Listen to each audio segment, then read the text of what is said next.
Bien, estamos estudiando los sinópticos. Bueno, no es un estudio, formalmente no es un estudio, es un mensaje y es una serie de mensajes, pero tenemos que entrar al mensaje de mensajes, al mensaje más importante que van a encontrar en toda la Biblia, al, al gran ejemplo de todos los mensajes como tendría que ser, es el Sermón del Monte, que es el pasaje que acaban de leer hace unos minutos, Mateo 5, del versículo 1 al 12. Y si tienen sus Biblias, pueden abrir ahí y también pueden abrir a Lucas 6. Lucas 6 a partir del versículo 20. Vamos a dedicar unos cuantos domingos a este pasaje. Y tenemos que reflexionar bastante. Tenemos que utilizarlo bastante. Vemos en Lucas 6, vamos a leer Lucas 6 a partir del versículo 20.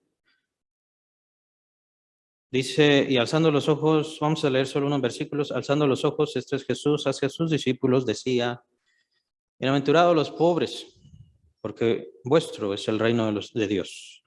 Bienaventurados los que ahora tenéis hambre, porque seréis saciados. Bienaventurados los que ahora lloráis, porque reiréis. Bienaventurados seréis cuando los hombres os aborrezcan y cuando os aparten de sí y os vituperen. Y desechen vuestro nombre como malo por causa del Hijo del Hombre. Tan importante es este mensaje que básicamente ahorita, el mensaje de hoy va a ser dedicado como una introducción nada más. Solo voy a dar la introducción del Sermón del Monte. En primer lugar, vemos acá en Lucas 6, este pasaje, tenemos la concordancia precisamente nos apunta a Mateo 5, 1 al 12, que es el pasaje que leímos anteriormente, pero este no es el Sermón del Monte, esto que está en Lucas. Este no es el Sermón del Monte. Porque unos versículos anteriores se nos habla precisamente que estaban los discípulos, y Lucas es bastante claro diciendo que estaban en una planicie. No estaban en un monte, no fueron a un monte, estaban en una planicie. Así que los pasajes en su contexto son distintos, son distintos lugares, locaciones geográficas. Uno es en un monte, no sabemos exactamente en dónde, y el otro es en una planicie, tampoco sabemos en dónde. Lo que sí sabemos es que son dos eventos diferentes. Al leer algunos comentarios sobre el Sermón del Monte, que es el que aparece en Mateo 5, son bastante cómicos, sinceramente, porque para empezar dicen, los comentaristas mencionan que el Sermón del Monte no es el Sermón del Monte, en realidad no es un sermón, sino que Mateo lo que hizo fue una colección de diferentes pasajes. ¿Por qué dicen eso? Porque vemos a Lucas que hace lo mismo y que él localiza o toma muchas de las porciones que aparecen en el Sermón del Monte y las localiza en diferentes lugares. Si vamos a Mateo, solamente a vista de águila, y si ustedes tienen concordancia, pueden revisar en Mateo 5, tenemos en el versículo 21, pero al principio, donde tenemos el área de temas, tenemos Lucas 12. El que leímos anterior fue Lucas 6. Lucas 12, 57, 59. Pero si paseamos las hojas, vemos el amor a los enemigos en el versículo 38, Mateo 5, 38, donde dice Lucas 6, otra vez regresa a Lucas 6. Ahora pasamos más adelante, nos vamos al capítulo 6, donde en el versículo 5 dice Jesús y la oración. Lucas localiza Jesús y la oración, el mensaje del Señor, en Lucas 11. Y así podemos ver varios pasajes. Podemos ver varios pasajes. Si pasan la hoja, entonces encontramos Lucas 11 en el versículo 22. Nuevamente en el capítulo 7 regresa a Lucas 6 y Lucas 13, donde habla de la puerta estrecha. En Lucas lo van a encontrar en el capítulo 13. Y si se van al 7:7, donde está la oración y la regla de oro, lo van a encontrar en el capítulo 11 de Lucas. Entonces, los pasajes están dispersos en Lucas y en Mateo fueron reunidos. Y la razón por la cual estos comentaristas mencionan de que el Sermón del Monte en realidad no es un sermón, es porque es demasiado largo, dicen ellos, es demasiado largo, es imposible. Es imposible, de acuerdo con las leyes de la oratoria de acuerdo con la gramática. Y les digo, es bastante chistoso porque tratan de aplicar las leyes de la oratoria elemental al Hijo de Dios, al Señor que estaba levantando a los muertos, ¿no? Que hacía que le surgieran pies a aquellas personas que habían perdido su pie, o manos a aquellos que no tenían una mano o dos. Esas personas que iban a buscar al Señor y salían de sus casas y salían de su ciudad, salían de donde estaban e iban por los campos, iban por el desierto, lo buscaban aún en el lago, lo trataban de buscar y lo esperaban al Señor Jesucristo, estaban ansiosos de oírle. El Señor Jesús entonces, según los comentaristas, tendría que estar con su reloj. No, ya son 40 minutos, ya es muy cansado. Tenemos el ejemplo de los apóstoles y se acuerdan aquel muchacho que murió, que falleció precisamente porque estaba en la azotea, porque el apóstol Pablo estaba ahí, estaba predicando y había una gran multitud de gente y dice el escritor, que también es Lucas, dice, se extendió, se alargó la predicación. ¿Cuánto se alargó?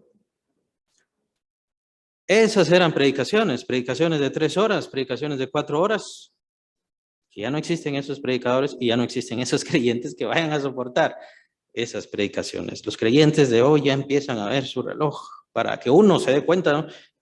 Ya que tarde es, a los 20 minutos, qué cansado, tengo que ir a hacer cosas. Era el Hijo de Dios el que se sentó en ese monte y se puso a exponer la ley del monte.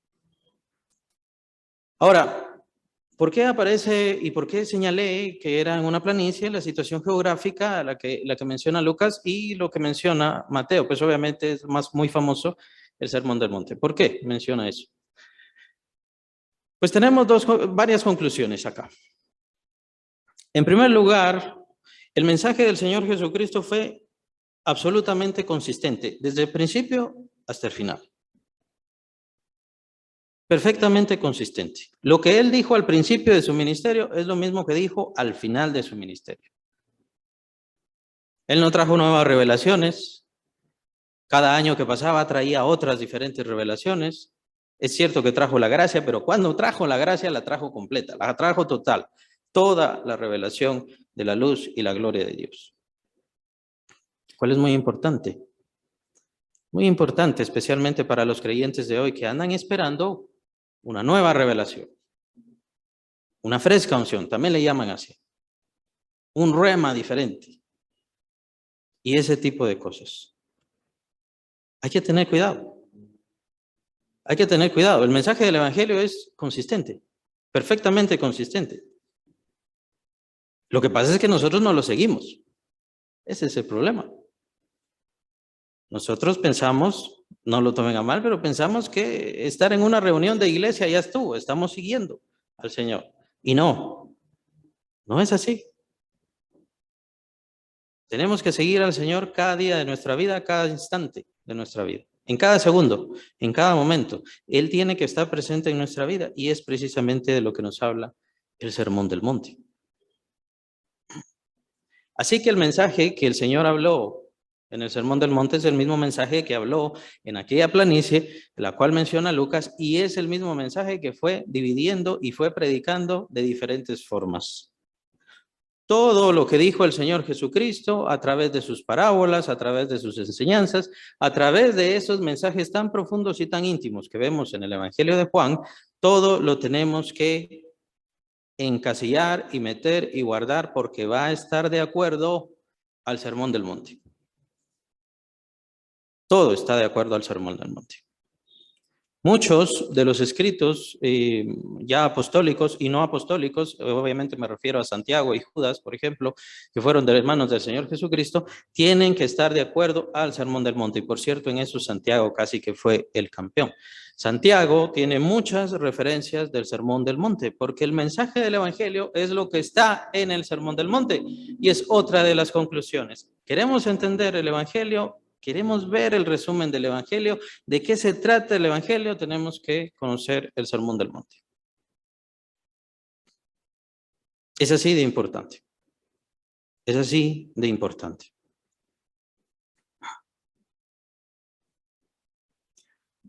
Pues los comentaristas dicen, no, de seguro Mateo empezó a tomar todos estos pasajes y empezó a inventarse y a estructurarse lo del Sermón del Monte, lo cual es obviamente ilógico y que no creo y no apoyo y nunca lo voy a apoyar. ¿Por qué? Porque los evangelistas fueron fieles testigos de lo que sucedió. Ellos no inventaban. Mateo dijo, si pongo a Jesús en un monte y que se ponga a predicar, ¿esto va a ser importante para los judíos o para quienes me escuchan? Y así me voy a inventar una narrativa especial sobre... No, hace falta imaginarse mucho. Es por eso que yo creo que el Sermón del Monte genuinamente pasó en el monte, no sabemos cuál, pero definitivamente pasó. De la misma manera como pasó el Sermón del Monte, pero ya no sería el Sermón del Monte, sino las bienaventuranzas y los ayes que menciona Lucas. En esa planicie no sabemos dónde era exactamente. Y así pasó en diferentes lugares.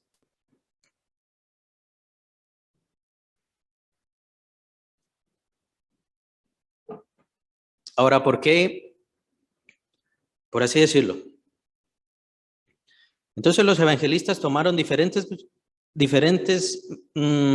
eventos del mensaje del Señor Jesús, para ser más claro. Es decir, el Señor Jesús dio su mensaje y básicamente fue el mismo, en el monte o en el lugar en donde menciona Lucas, pero Lucas lo eligió en ese lugar por alguna razón especial. Pero el Sermón del Monte tiene una razón específica. Mateo oyó ese mensaje maravilloso, Mateo escuchó ese mensaje glorioso, pero lo situó en su evangelio por una razón específica. ¿Cuál es esa razón específica? Recuerden, eso lo dije al principio, al estar estudiando los sinópticos, que Mateo tiene un destinatario específico de su evangelio. Y el destinatario específico de su evangelio son los judíos. Diría yo más específicamente los judíos cristianos, los judíos convertidos, pero al final son los judíos. Le está hablando a los judíos.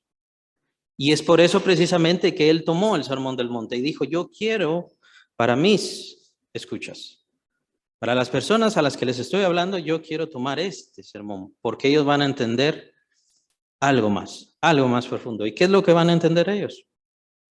Lo que van a entender ellos, ya que tenían la mente del Antiguo Testamento, lo que llamamos el Antiguo Testamento, la Torá, la mente mosaica de los judíos. Entonces, para los judíos es absolutamente presente en todo momento el monte Sinaí. ¿Y qué pasó en el monte Sinaí? Lo que pasó en el monte Sinaí fue precisamente la entrega de Dios de los 10 mandamientos al pueblo. ¿Se acuerdan de eso?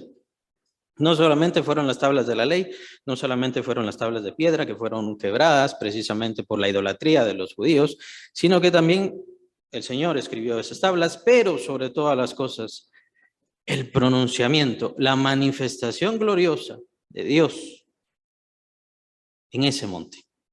¿Se acuerdan aquel pasaje?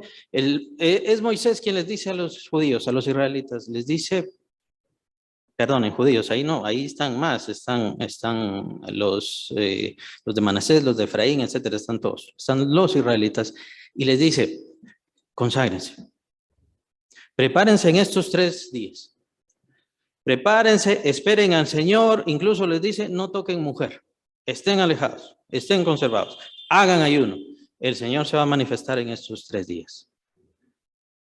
Al terminar esos 3 días, menciona la narración de Moisés que esa nube gloriosa se posó sobre el monte Sinaí. Y el ruido y la maravilla, el sonido glorioso, empezó a aterrar a los israelitas. Y aún Moisés les decía, esperen, quédense, escuchen, el Señor se va a manifestar. Y lo único que hace el Señor en esa gloria, en esa majestad maravillosa, en el monte Sinaí, es empezar a pronunciar los 10 mandamientos. No tendrás otros dioses delante de mí. Guardarás el día de reposo. Ahora, lo que nos menciona Moisés es que el evento fue tan grande, fue tan enorme, esa voz tan majestuosa, tan maravillosa, era tan imponente que los israelitas le dijeron, por favor, ya no queremos oír más a Dios. Si seguimos oyendo a Dios, aquí vamos a morir. Dios no les estaba gritando los 10 mandamientos, Dios solo los estaba pronunciando. Dios solamente los estaba dando a conocer. No matarás, no codiciarás. Pero fue tan grande, fue tan terrible esa voz, que ellos dijeron, ya no podemos oír más a Dios. Mejor que Dios, le dicen a Moisés, mejor que Dios te hable a ti. Y tú nos vas a hablar a nosotros y nosotros te vamos a oír, a creer, como si Él nos estuviera hablando. Pero nosotros ya no podemos oír a Dios. Si seguimos oyendo a Dios, aquí morimos. Ese es el evento. Ese es el evento que tenían los israelitas en todo momento. Y en el caso de los judíos, a los cuales les habla Mateo, pues precisamente tienen ese evento glorioso. Y es por eso el Sermón del Monte. Esa es otra de las conclusiones. El Sermón del Monte es la proclamación de la ley, del reino y de la venida de la gracia de Dios. Eso es lo que está haciendo Mateo. Es por eso tan importante. Es por eso tan necesario.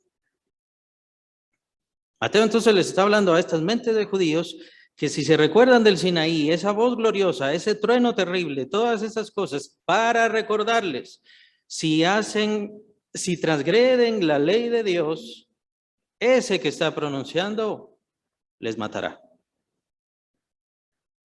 Y si simplemente con hablar ustedes ya se sienten morir, ¿cómo será sentir el odio, el resentimiento y la ira de ese Dios sobre nosotros? Todas esas cosas, hermanos, son importantes de conocer, evocar y guardar. Precisamente porque la ira que nosotros todos merecíamos ya no cayó sobre nosotros, sino para eso vino Cristo Jesús. Y para eso fue clavado en esa cruz, y solamente la cruz le pudo sostener de que toda la ira de Dios por nosotros cayera sobre él. Y es por eso que le servimos, y es por eso que le amamos, y es por eso que le honramos. Y debido a que él tomó y recibió toda la ira de Dios sobre sí, él tiene absoluto derecho sobre nosotros. Fuimos comprados por precio, lo menciona el apóstol Pablo. Él dio su sangre precisamente para comprarnos a todos nosotros. Y lo que hace en el Sermón del Monte es darnos su ley. Darnos una ley a obedecer, una ley a comprender. Si fueron suficientemente perspicaces, ven en las bienaventuranzas y en los ayes de Lucas, donde Lucas no menciona los pobres en espíritu. Él no menciona a los pobres en espíritu. Él dice los pobres. Bienaventurados vosotros los pobres.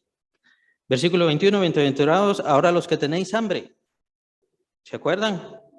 Muchos nos hemos memorizado las bienaventuranzas de Mateo 5. Las bienaventuranzas dicen hambre y sed de justicia. Lucas no. Lucas solo dice hambre. Aquellos que tienen hambre serán saciados. Bienaventurados los que ahora lloráis, porque reiréis. Llorar. Bien. Vamos a ahondar un poquito más.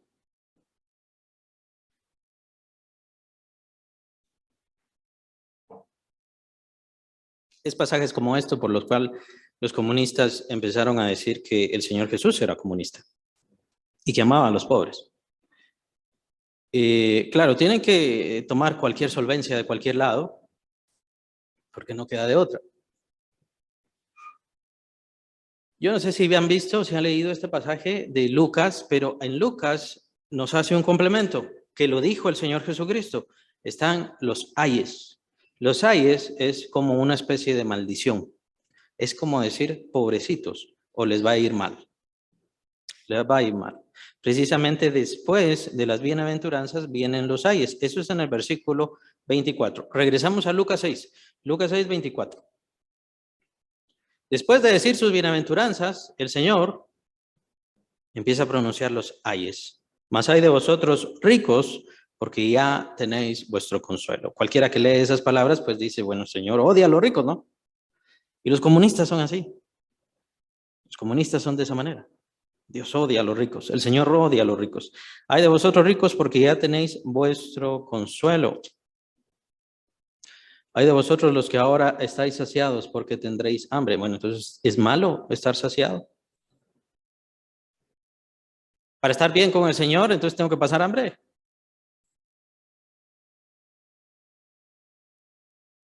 Como que todos están diciendo, no, ojalá que no. ¿Es malo comer para el Señor? ¿Es malo estar bien? Hay de vosotros los que ahora reís, porque lloraréis, porque lamentaréis y lloraréis, perdón. ¿Es malo entonces estar alegre? Hay de vosotros cuando todos los hombres hablen bien de vosotros, porque así hacían sus padres con los falsos profetas. Bueno, ¿cuál es el propósito? Si complementamos, ya hemos leído el pasaje de el Sermón del Monte, las bienaventuranzas, pero hay que complementarlas con estos ayes, que son una especie de maldiciones. Bajo el término principal, pues tendríamos que decir, es malo ser rico, es pecado, o viene una maldición contra nosotros si somos ricos, si estamos saciados, ¿no? Incluso si reímos, si estamos contentos. Incluso la religión católica, pues siempre, perdón que hable de ellos, pero ellos tienen el voto de pobreza. Y tienen el voto de pobreza dando a entender que, bueno, de hecho es uno de los principales votos del sacerdocio católico. Dan a entender de que Dios le encanta a los pobres y ama a la pobreza. Y es feliz con la pobreza. ¿Cuál es la verdad, no? Porque ahora vemos a otros en donde pues el pastor es rico y tiene que ser rico, porque sí, Dios es feliz con que el pastor sea rico, según algunos hermanitos mencionan por ahí. ¿Cuál es la verdad? ¿Y cuál es el sentido de la palabra del Señor Jesucristo? Y ese es el problema con el mensaje del Señor Jesucristo. No quiero decir que no es claro, porque sí es claro. No quiero decir que no es obvio, porque sí es bastante obvio. Lo que pasa es que hay que hallar el sentido más profundo, y es que lo que pasa es que las palabras del Señor Jesucristo son absolutamente universales. Ese es el primer problema. El Señor Jesús no le habla a los judíos de aquel tiempo, de su tiempo. El Señor Jesucristo le habla a todas las personas de todo el tiempo, de todo lugar, de toda generación. Y ahí hay un problema. Hay que entender en realidad a qué se refiere el Señor Jesús. ¿De qué está hablando? ¿Los ricos son malos y los pobres son buenos? ¿Ser pobre significa ser bueno? ¿Ustedes ven que todos los pobres aman a Dios, adoran a Dios, exaltan a Dios? ¿Han visto pobres blasfemando a Dios?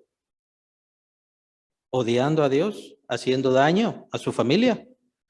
Hay muchísimos y son pobres. ¿Por qué entonces el Señor Jesús señala a los pobres? ¿Por qué entonces el Señor Jesús les da cierta prioridad? ¿De qué está hablando el Señor Jesús? Y es ahí donde viene el complemento de Mateo. Pues Mateo habla de los pobres en espíritu. Bienaventurados los que tienen hambre y sed de justicia. ¿Qué quiero decir?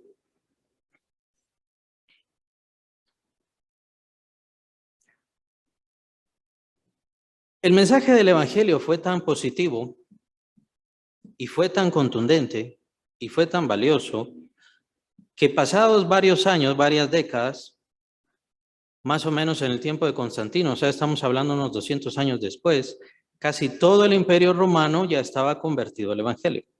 ¿Por qué? ¿Por qué casi todo el imperio romano estaba convertido al Evangelio? Porque era un imperio lleno de esclavos. Y el esclavo no tiene nada. El esclavo está arruinado, el esclavo está sometido. Si su amo lo quiere matar, lo puede matar sin ningún problema. Si el amo quería dejar a su esclavo en la calle y que se durmiera en la calle, se tenía que esperar. Si lo quería encadenar, si no quería darle comida y quería dejarlo ahí encadenado, ahí se quedaba. Y ahí se tenía que quedar. Es un mensaje muy positivo para los esclavos de aquel entonces, por ende también es un mensaje muy positivo a los pobres, a los que tienen rencor, a los que tienen dolor, a los que tienen pobreza. Y no es un mensaje muy positivo para los ricos, ¿pero por qué? Porque Dios odia a los ricos, desprecia a los ricos, nuevamente lo repito. Tenemos que pensar en todas estas cosas. ¿De qué nos está hablando el Señor?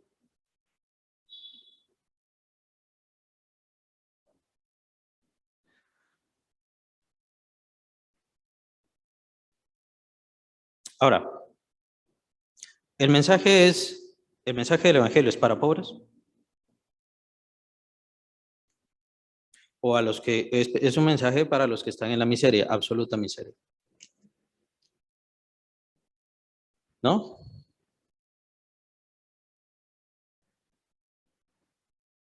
Bien, ese es el fin. Es un mensaje que trae la salvación del ser humano. Sabemos que todos estamos destituidos de la gloria de Dios. Romanos 3:23, por cuanto todos pecaron, están destituidos de la gloria de Dios. Por lo tanto, si estamos destituidos de la gloria de Dios, ¿qué es lo que nos merecemos? Como seres humanos condenados, cualquiera. Desgracia, ruina y desdicha. Eso es todo. Eso es todo. Y podemos ver a un niño, y ustedes si tienen hijos o si tienen nietos, pueden ver a sus hijos y pueden ver a sus nietos, y va a ser un poquito fea la figura, pero todos ellos están condenados. Todos.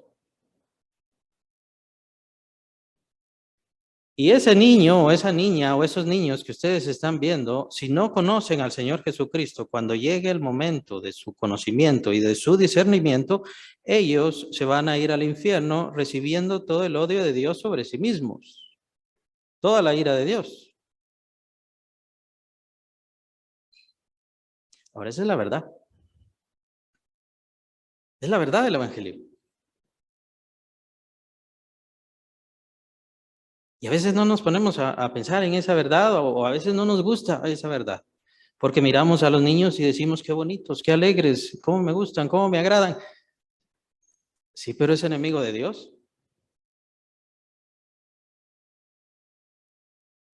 Cuando llegue el momento de su decisión, él va a tomar su decisión. Si ser enemigo de Dios, continuar como enemigo de Dios, o quiere acercarse al Señor. Ese es el mensaje del Evangelio. Y si sigue como enemigo de Dios, en su calificación, por así decirlo, lo único que le espera es la ruina. Sin importar que sean mis hijos, sin importar que sean mis nietos, sin importar quién sea. Lo único que les espera es la condenación, la destrucción, la ruina, el llanto, el lamento, la muerte, la miseria, el fuego y un dolor que nunca se va a apagar. Cuando amenazaron a Policarpo, uno de los grandes padres apostólicos, le amenazaron con el fuego. No te da miedo. Tienes que negar a Cristo Jesús. No te da miedo. Te puedo quemar. Te puedo quemar. Yo no le tengo miedo a ese fuego. Esa fue su respuesta, la respuesta de Policarpo.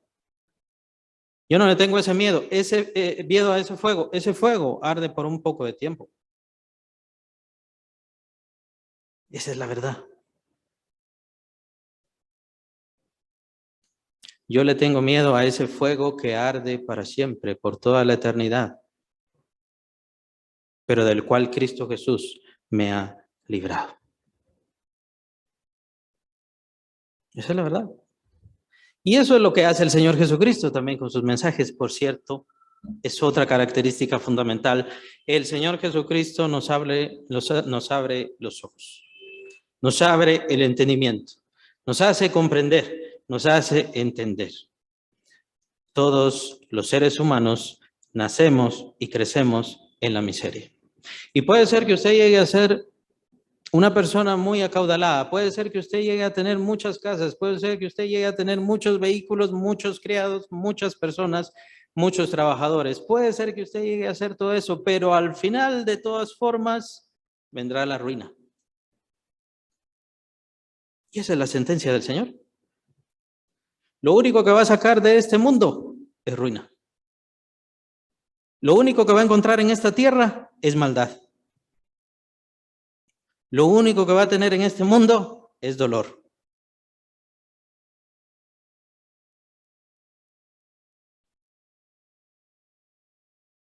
Eso es todo. No importa cuántas personas ayuden. Y por cierto, con respecto a los niños, a los que acabo de mencionar, es cierto que tienen la característica de enemigos de Dios, pero si mueren siendo niños, todavía no han rechazado a Cristo Jesús, y es por eso que el Señor les abre las puertas del cielo. Porque al final es la decisión. Y ese es el sentido del mensaje. De todo el mensaje, de todo el sermón del monte, de todo el evangelio. Es la decisión de cada uno, es la decisión de cada persona. Mire, yo no estoy aquí para entretenerle ni para hacerle pasar un buen momento. Es cuestión de abrir los ojos y de entender cuál es la decisión que usted toma cada día. Porque si usted se decide por el mundo, lo único que le espera es dolor y miseria. Pero si entiende la verdad, si entiende la verdad, le espera el reino de los cielos. Será llamado hijo o hija de Dios, si entiende la verdad. ¿Cuál es esa verdad? La verdad es que todos nosotros estamos en la ruina. La verdad es que todos nosotros estamos en la miseria. La verdad es que todos nosotros tenemos hambre. Todos nosotros estamos desconsolados y arruinados sin Cristo Jesús. Esa es la verdad. Lo que pasa con los pobres que vemos afuera, los menesterosos, los que tienen su vida arruinada, los que pasan hambre, lo que pasa es que ellos solamente están viendo consecuencias más claras. Más claras de lo que hace este mundo, más claras de lo que hace el pecado. ¿Qué es lo que hace mi pecado? ¿Cuál es la ganancia de mi pecado? Vean afuera. Todas esas personas que no tienen que comer, todas esas personas que viven en dolor, todas esas personas que viven esclavas. El Señor no mete aquí a los viciosos, es un poco extraño, pero debería. Obviamente no estoy componiendo al Señor. Pero los esclavos, la esclavitud, el ser sometidos, es por culpa de nuestro pecado, es por culpa de nuestra maldad. Y no existe ninguna otra ganancia. Si hacemos la maldad, esa es la única ganancia. Lo que pasa con esas personas de afuera es que ellos lo ven más claro. Como les comentaba a los esclavos del tiempo de los romanos, ellos lo ven más claro. Porque veían al recibir el mensaje del Señor Jesucristo la esperanza de esta vida gloriosa, de esta vida maravillosa, y ellos solamente veían su vida en esta tierra, siendo esclavos, siendo nada, tal vez limpiando la mugre y la maldad de todos sus dueños, y recibieron esa esperanza gloriosa de un reino maravilloso que Cristo les ofrecía. Por supuesto que iban a abrir su corazón. Y eso es lo que pasa con nosotros, o al menos debería pasar.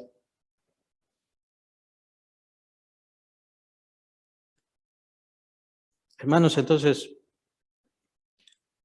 no estamos aquí para hacerle un favor al Señor.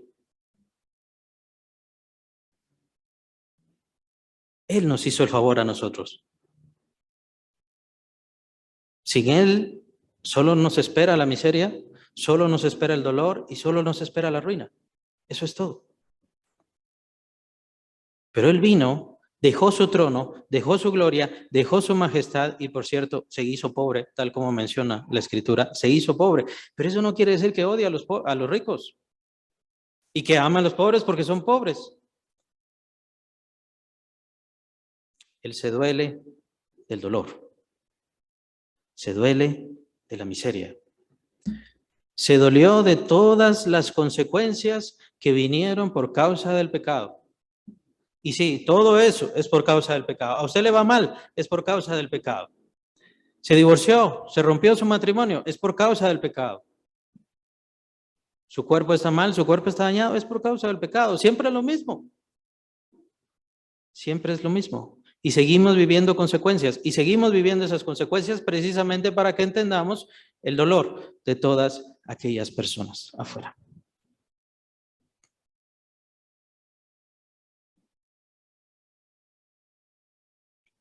Aquellos entonces que entienden que son pobres.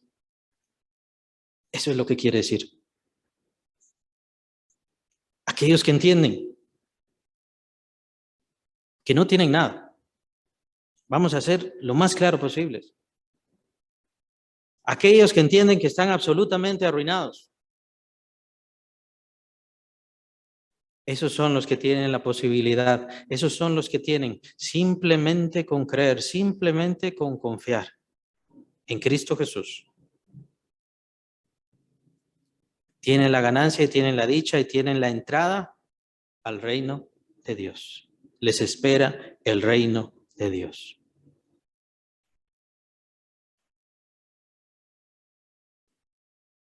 Aquellos que no están satisfechos con su vida, aquellos que creen que tiene que haber más de lo que hoy tengo, aquellos que piensan que no hay justicia no solamente en el mundo, sino no hay justicia en mí.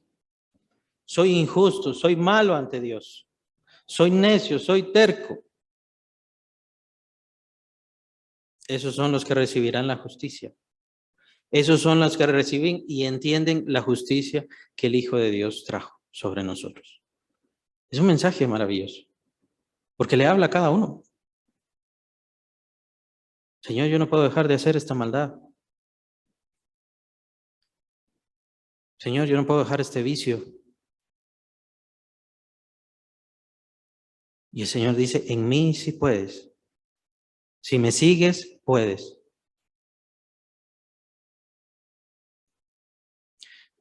No me gusta hacer, porque llega a ser un cliché muy feo aquello de que ahora se hace, si usted viene a Cristo, pues va a tener dinero y va a tener todas esas cosas. Tratemos de evitar todo eso, tratemos de pensar todo, de mal pensar de esa manera. Pero sí, cuando usted viene a Cristo, su vida cambia. Y no solamente cuando viene a Cristo, Él tiene planes para usted. Él tiene propósitos para usted. Cosas maravillosas. Ahí es donde fallamos. Ah, no, el Señor no me quiere dar lo que yo le pido. No, está bien. El Señor no le quiere dar lo que usted pide. El Señor no quiere darle lo que usted le demanda o lo que usted le exige. Al Señor, si quieren verlo así, no le interesa. Perdóneme que sea un poco tajante, pero esta es la verdad. El Señor tiene planes de Él. Él ha pensado cosas en Él y por toda la eternidad y para toda la eternidad para usted.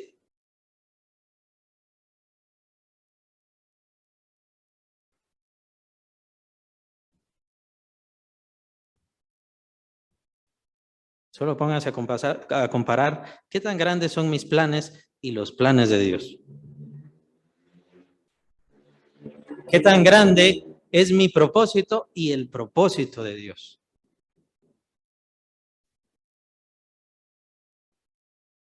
¿Será que yo le puedo decir al Señor cómo haga las cosas? ¿Será que yo le puedo decir al Señor cómo debe de hacer las cosas y cómo de seguir mi vida? Es Él quien tiene que decirme a mí. Yo tengo que obedecer, yo tengo que seguirle. Estuvimos estudiando hace algunas semanas, estuvimos estudiando qué significa ser seguidor de Cristo, ponerse detrás de Él y seguirle.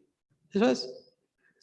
Estar cerca de Él, estar lo más cerca de Él, es buscar su presencia. Ese es el problema de los creyentes. Esperan ser bendecidos por Cristo, pero no esperan seguir a Cristo. No quieren seguir a Cristo. Ese es el problema. Que el Señor me dé más. Y sí, el Señor les da. Pero yo les digo, hermanos, Lo que el Señor les ha dado hoy no se compara con lo que quiere darles mañana. Y a veces lo perdemos. Lo perdemos. Y no estoy hablando simplemente de riqueza, no estoy hablando de tener tantos ceros en la cuenta bancaria, de más, no estoy hablando de eso. Eso es algo muy vano, eso es algo muy simplista. De hecho, muchas veces el Señor no nos da esa riqueza monetaria a algunos precisamente para que estén sujetos a Él, obedientes a Él, constantes, buscando. Y sí, lastimosamente, a veces nos hace falta eso. A veces no buscamos a Dios si no es porque nos va mal. A veces no buscamos a Dios si no es porque hoy no tengo para poder comer. A veces ni siquiera nos acordamos. Cuando estamos muy cómodos con nuestro cheque de la quincena o del fin de mes, lo cual es bueno, es correcto y es una bendición de Dios, pero nos olvidamos de Dios. Eso es malo. Ahí viene el problema. Y no es porque el Señor le guste que tengamos problemas o porque el Señor le guste que estemos enfermos o el Señor, no, es porque está buscando una relación con nosotros. Está llevándonos a donde Él quiere, está buscando una mejor vida para nosotros, está abriéndonos las puertas, allanando el camino para un tiempo de bendición. Hermano, usted no necesita profecías, usted no necesita profetas y usted no necesita apóstoles que les estén derramando unciones. Ustedes están y son parte del pacto que hizo el Hijo de Dios con el Padre Celestial. ¿Qué más bendición necesita?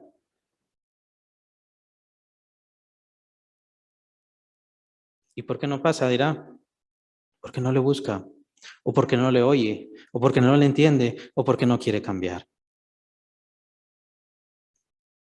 La mayoría de las veces es porque no lo cree.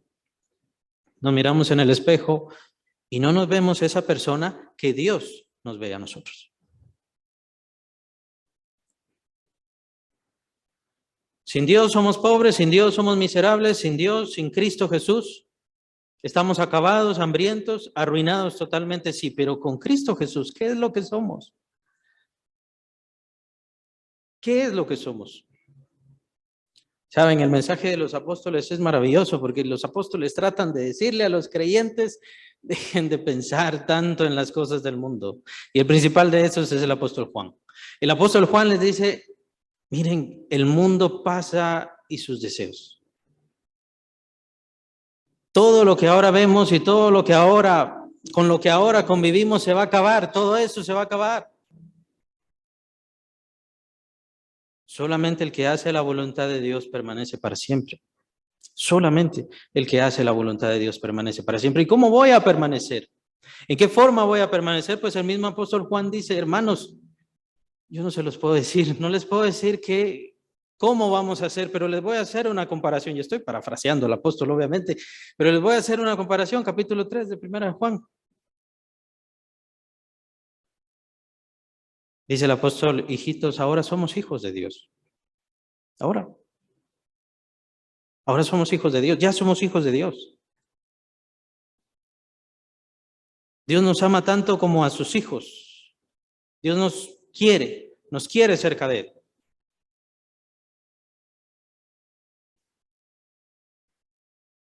Pero vamos a ser semejantes a Él. Ese es el plan que Dios quiere para nosotros. Vamos a ser semejantes a Él. Es a lo más que llega la iluminación apostólica entregada por nosotros. Ellos lo vieron, ellos vieron las visiones y murieron, siendo fieles testigos de las cosas maravillosas y gloriosas que nos esperan cuando nosotros partamos al Señor.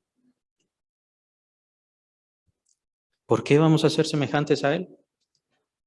¿Por qué dice el apóstol que vamos a ser semejantes a Él? Dice el apóstol, porque le vamos a ver, porque le vamos a ver tal y como Él es. Hablando de Dios, vamos a ver a Dios tal y como Él es.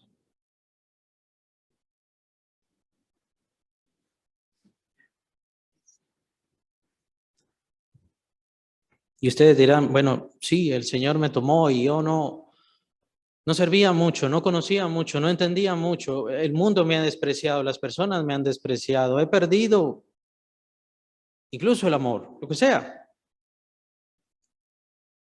Pues lo débil del mundo eligió Dios para avergonzar a lo fuerte. Lo necio del mundo eligió Dios para avergonzar a lo sabio. Pero eso no quiere decir que ustedes permanezcan y todos permanezcamos en necedad, en miseria, en debilidad.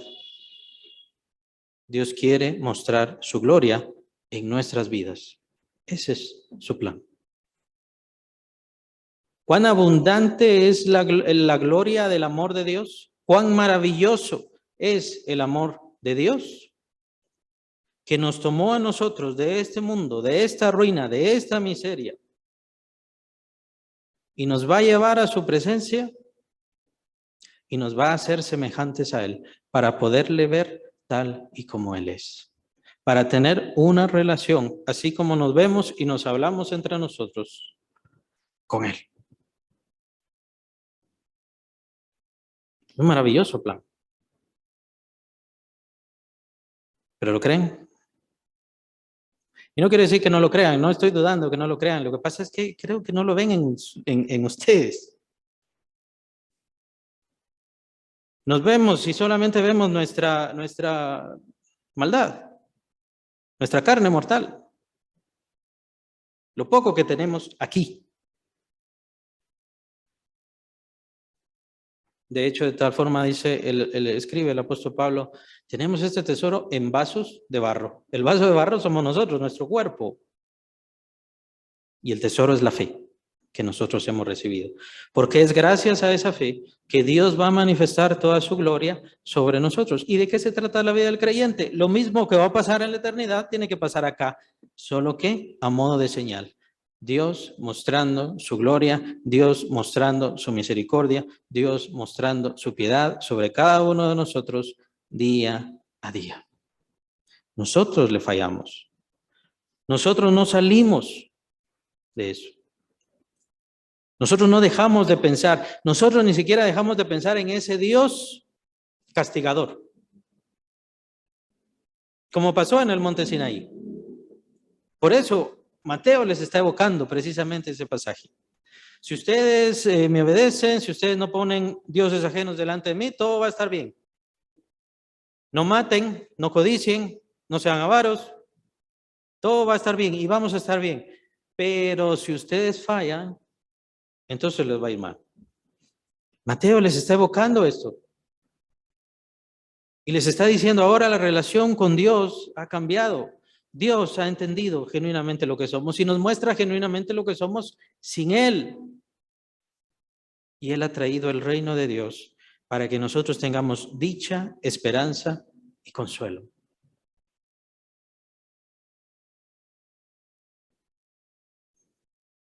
¿Cuál es su esperanza en la eternidad, hermanos? Las calles de oro, la ciudad maravillosa, la nueva Jerusalén. Esa es su esperanza en la eternidad. La esperanza apostólica, y es algo muy maravilloso. Es bueno aprender eso. Es muy bueno. La esperanza apostólica es, al fin lo voy a ver, al fin voy a estar con Él, al fin voy a entender bien cómo es el Señor. Voy a regresar con Él. Ese es el cielo. Esa es la eternidad. Esa es la verdadera dicha. Y es una dicha que los creyentes no aprenden.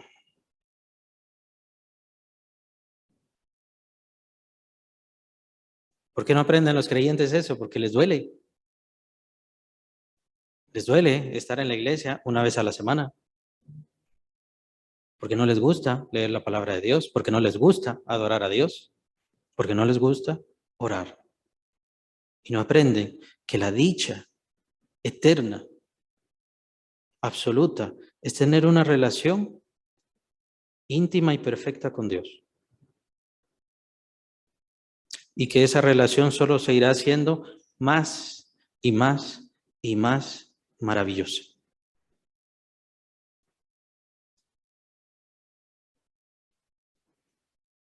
Pero, y lo vamos a ver más adelante, existe un problema. que hay que decidirse. Y todos nosotros tenemos absolutamente que decidirnos. O Cristo o el mundo.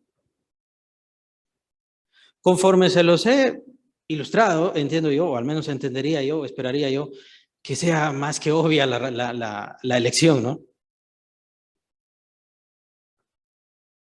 Este mundo puede darnos cosas dichosas, alegres, una alegría momentánea, pero se va a acabar, todo se va a acabar y al final lo único que ofrece el mundo es miseria, tormento y dolor. No ofrece otra cosa. La elección es bastante obvia. Elegimos a Cristo y entonces tenemos vida eterna, pero no es lo que hacemos todos los días. Nos gusta el mundo. Y el siervo de Cristo va a tener que empezar a dejar poco a poco el mundo para seguir al Señor. Poco a poco va a tener que empezar a dejar su vida, porque no va a tener las dos cosas. No va a recibir la bendición del mundo. Si va a recibir bendición, sea monetaria o sea lo que sea, tiene que ser de Dios, si lo está buscando. Es un problema. Y es esa precisamente la razón por la cual el Señor señala y da su advertencia contra los ricos. ¿Por qué? Porque los ricos aman el mundo. Cuando habla sobre estar saciados, no tener hambre y todo ese tipo de cosas, ¿de qué está hablando? No está hablando de que comer sea malo, formalmente malo. Está hablando de amar el mundo y sus placeres y dejar a Dios por el mundo y sus placeres. De eso está hablando. ¿Quiero la riqueza que Dios me da o quiero la riqueza que el mundo me da? ¿Quiero la alegría que Dios me da, que es felicidad, gozo y dicha? ¿O quiero la alegría momentánea que este mundo me da? Entre todas las cosas, vivimos en este mundo y tenemos todos los días que elegir alejarnos del mundo. Ahí está el problema. Ahí está el problema. Pero un verdadero siervo de Cristo empieza a caminar y empieza a elegir y empieza a entender. Es que la dicha en el cielo no es el cielo, no es el trono. Todas esas cosas son maravillosas y gloriosas. No necesitar comer, no necesitar dormir, ya no sentir cansancio, ya no sentir frío, ya no sentir dolor. Todo eso es glorioso y para alguien que ha sufrido enfermedades toda su vida, les garantizo que va a ser algo maravilloso. Ya no tener enfermedades más. Pero eso no es el cielo. Y a mí no me importan las estrellas, no me importa. Ni siquiera los ángeles. Los vamos a ver, vamos a hablar con ellos, vamos a estar con ellos. Pero lo único que importa es esa relación maravillosa, que empieza aquí. Y si usted no la tiene hoy, empiece a aprovechar el tiempo, porque ya no lo va a tener. Empiece ya. Empiece a elegir esa relación maravillosa con su Señor y lo primero que tiene que hacer, empiece a olvidarse del mundo. Empiece a olvidarse de las cosas. No quiero decir que es malo, obviamente, nuevamente aclaro eso. No es malo comer, no es malo la riqueza, no es malo tener tranquilidad. Pero hermanos, seamos sinceros, ¿no? Seamos honestos. Muchas veces esa es la razón por la cual hay muchas personas que no ofrendan. Porque prefieren tener una cosa acá y no creen en lo que van a tener allá.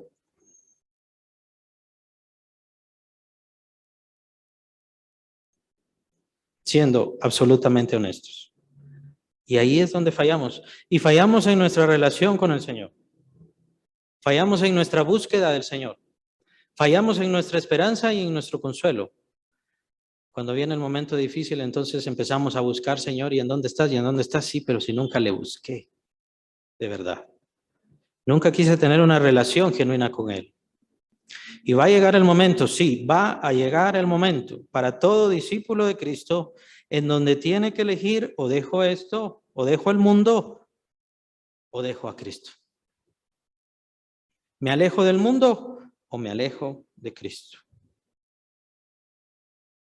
Porque va a llegar el momento en que el Señor les va a pedir sacrificio, entrega, esfuerzo. Ese es un siervo de Dios.